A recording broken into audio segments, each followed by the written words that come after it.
दुनिया के सबसे बड़े, सबसे मसरूफ और सबसे गैर यकीनी सर्कस में, जिसका नाम है पाकिस्तान क्रिकेट बोर्ड, जहां कोच बदलते हैं मौसम की तरह, सिलेक्टर्स आते हैं मेहमाने खुसूसी की तरह और कप्तान बनते हैं उम्मीदवारों की तरह, जिनका मुस्तकबिल खुद इन्हें भी मालूम नहीं होता। पिछले 2.5-3 वर्षों की कहानी सुनेंगे तो यकीन करें आपको लगेगा ये किसी क्रिकेट बोर्ड की नहीं, किसी इंटरिम हुकूमत की रनिंग कमेंट्री है, जहां हर ओहदा आरजी है, हर फैसला वक्ती और सिर्फ एक चीज मुस्तकिल है, हार, शर्मनाक हार, बल्कि हाहाकार। और सबसे दिलचस्प बात, इस पूरे सर्कस का रिंग मास्टर एक ऐसा शख्स है जिसने एक साथ कई टोपियां पहन रखी हैं। तो चलिए इस सर्कस के हर खेमे में झांकते हैं। सिलेक्शन कमेटी सर्कस का पहला खेमा है, जहां कुर्सियों की कमी बिल्कुल नहीं। मुझे तो सेटअप आया तो सबसे पहले एक 7 रुकनी कमेटी बनाई गई। नोट करें, 7 रुकनी कमेटी, मगर चीफ सिलेक्टर कोई नहीं। गोया 7 ड्राइवर बिठा दिए गए, मगर स्टीयरिंग व्हील किसी के पास नहीं। वहाब रियाज, असद शफीक, मोहम्मद यूसुफ, अब्दुल रज़ाक, हसन चीमा और खुद कप्तान और कोच सब इकट्ठे बैठकर फैसला करते। फिर बिलाल अफजल भी शामिल हो गया। फिर T20 वर्ल्ड कप खत्म होते ही सबसे पहले वहाब रियाज और अब्दुल रज़ाक की छुट्टी हुई। मोहम्मद यूसुफ ने खुद ही इस्तीफा दे दिया, शायद समझ गए थे कि यहाँ ठहरने का कोई मतलब नहीं है। फिर आए अलीम डार, आकिब जावेद और अजहर अली। अजहर अली को यूथ क्रिकेट हवाले कर दी गई। फिर कुछ अर्से बाद सरफराज अहमद को लाया गया और इन्हें वही काम सौंपा गया जो अजहर अली पहले ही कर रहे थे। गोया एक सीट पर 2 बंदे बिठा दिए गए। फिर देखते थे कि कौन पहले उठता है। अजहर अली की बस हो गई और वो इस्तीफा दे गए। अलीम डार भी आजादाना काम ना करने पर बोर्ड को खैर बात कह गए। और जाहिर है पीसीबी को क्रिकेटर्स की कोई कमी नहीं, फौरन सरफराज अहमद और मिसबाहुल हक को ले आई। फिर हसन चीमा और बिलाल अफजल भी सिलेक्शन कमेटी से अलग हो गए। सिलेक्शन कमेटी कम और मुसाफिर खाना ज्यादा लगने लगा। लोग आते, बैठते, चाय पीते और अगली बस पकड़ लेते। चलिए अब हम आपको दिखाते हैं दूसरा खेमा, कोचिंग। मुझे सेटअप ने सबसे पहले मोहम्मद हफीज को रुखसत किया, फिर बड़े गैर मुल्की नाम दरामद किए। जैसन गिलेस्पी रेड बॉल के लिए, गैरी क्रिस्टन व्हाइट बॉल के लिए। नाम सुनकर लगा शायद अब संजीदगी आने को है, मगर ऑस्ट्रेलिया दौरे से सिर्फ 2 रोज पहले गैरी क्रिस्टन ने इस्तीफा दे दिया। इल्जाम लगा कि जो टीम उन्होंने बनाई वो बगैर बताए बदल दी गई। आर्जी तौर पर जैसन गिलेस्पी को रेड बॉल से उठाकर व्हाइट बॉल कोच बना दिया गया और ऑस्ट्रेलिया भेज दिया गया। और यहाँ सबसे दिलचस्प लम्हा आता है, जैसन गिलेस्पी दुनिया के शायद वाहिद कोच थे जिन्हें एक दिन पहले खुद भी नहीं पता था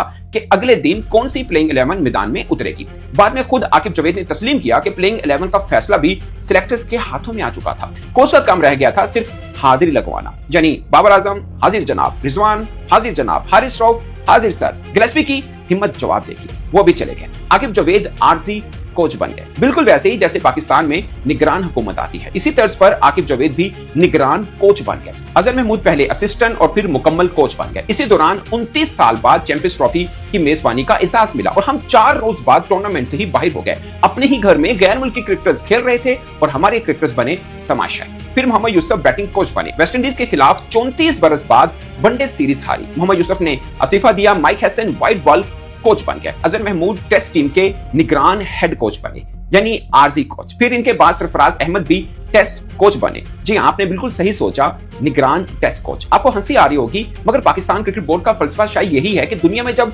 सब कुछ आरजी है तो कोच मुस्तकिल क्यों हो। और दिलचस्प बात, असद शफीक जो सिलेक्टर थे बल्कि हैं, बाद में कोचिंग में भी आ गए। लगता है पीसीबी में करियर ग्रोथ का फार्मूला यही है, पहले सिलेक्टर बनो, फिर कोच बनो, फिर कोच कर जाओ।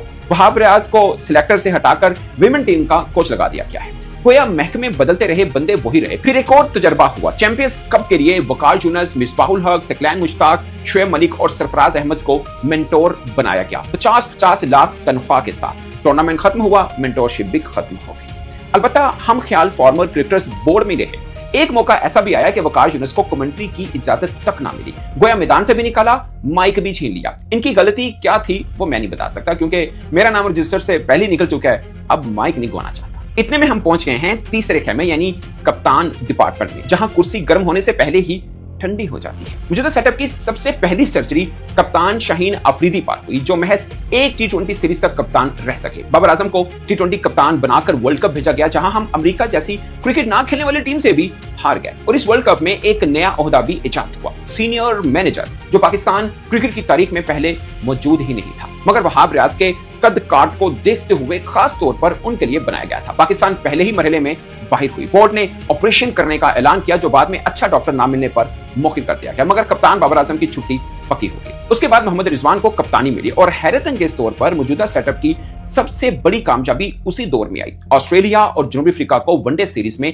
शिकस्त दी गई, मगर चैंपियंस ट्रॉफी की बदतरीन नाकामी के बाद मोहम्मद रिजवान को टी20 कप्तानी से और फिर कुछ अरसा बाद वनडे से भी हटा दिया गया। टी20 की कमान समान अली आगा को मिली, जो कभी टी20 टीम का हिस्सा ही नहीं थे। सोचे जिस फॉर्मेट में बंदा खेल नहीं रहा उसी की कप्तानी मिल रही है। वनडे टीम की कमान शाहीन अफरीदी को मिली, वो भी कुछ अरसा पहले तक वनडे टीम में जगह नहीं बना पा रहे थे या शायद उनको जगह दी नहीं गई थी। शान मसूद वही कप्तान थे जिनका ताज काफी अरसे महफूज रहा, मगर आखिरकार इन्हें भी बदलकर बाबर आजम को वापस लाया गया और अब फिलहाल टी20 की निगरान कप्तानी साबजदा फरहान के पास है। निगरान कप्तानी बताया ना, यहाँ सब आरजी है, मुस्तकिल तो सिर्फ हार है बल्कि हाहाकार है। अब साबजदा फरहान को भी खुद नहीं पता कि एशियन गेम्स के बाद वो इस कुर्सी पर रहेंगे या नहीं रहेंगे। और मजे की बात देखिए, जिस बाबर आजम को टी20 से हटाया गया इन्हें टेस्ट की कप्तानी मिल गई, जिस शाहीन को टी20 से हटाया गया इन्हें वनडे की कप्तानी मिल गई। गोया कप्तानी भी अब रिसाइकलिंग के असूल पर चल रही है, एक फॉर्मेट से निकालो दूसरे में फिट कर दो।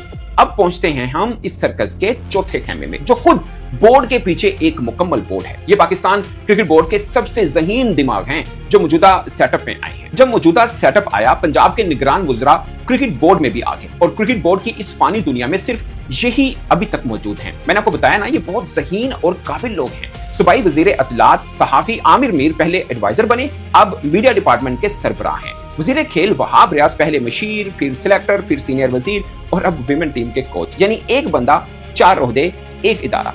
सर देखिए ना, 4 दिन की जिंदगी है, अब एक काबिल बंदा मिल गया है तो इससे हर डिपार्टमेंट में काम लेना चाहिए। यही क्रिकेट बोर्ड ने किया। एक और सूबाई वजीर बिलाल अफजल पहले मशीर बने और फिर सिलेक्टर भी। मुख्तसरन जे के सूबाई वज़रा के ओहदे बदलते रहे, मगर सोने के अंडा देने वाली मुर्गी यानी क्रिकेट बोर्ड से इनकी नौकरी खत्म नहीं हुई। तो दोस्तों, अगर आपको कभी लगे कि पाकिस्तान क्रिकेट का मसला टैलेंट की कमी है तो दोबारा सोचिए। टैलेंट की कमी नहीं, कुर्सियों की भरमार है। हर चंद हफ्तों बाद एक नया चेहरा, एक नया ओहदा, एक नया आर्जी तजर्बा। सिलेक्टर बनो, कोच बन जाओ, कोच बनो, निगरान भी बन जाओ, सियासतदान बनो, फिर भी क्रिकेट बोर्ड में रहो। और अगर वाकई कुछ मुस्तकिल चाहिए इस मुल्क में तो वो है तब्दीली की रफ्तार। सवाल ये नहीं कि अगला सिलेक्टर, अगला कोच, अगला कप्तान कौन होगा। सवाल ये है कि जिस बोर्ड में कुर्सियां बदलने की रफ्तार जीतने की रफ्तार से कहीं ज्यादा हो, क्या वहां कभी कोई टीम मुस्तकिल कामयाबी की तरफ बढ़ सकती है?